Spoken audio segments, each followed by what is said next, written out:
Ako si Remerdian G. Perez, isang simpleng tao at may simpleng buhay. Palabiro, masayahin, makadiyos, at mapagmahal na bata. Ang aking hilig sa buhay ay gumawa ng mga di makabuluhang bagay sa paligid. Hilig ko din ang paglalaro ng basketball at kung ano-ano pa. Hilig ko ang paglalaro ng basketball sapagkat ito ang aking takbuhan sa oras na hindi ko na kaya. Ito ang parang aking pahinga. Ito ang unang solusyon upang mapawi ang mga nararamdaman ko dahil sa paglalaro nito, nalilimutan ko ang mga pagod at problema na kinakaharap ko sa buhay. Katulad ng iba, may pangarap din ako sa sarili ko na nais kong tuparin sa pagdating ng panahon.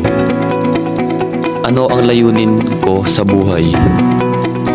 Ang pangunahing layunin ko sa aking buhay ay makapagtapos ng pag-aaral, maging masaya, makatulong sa iba,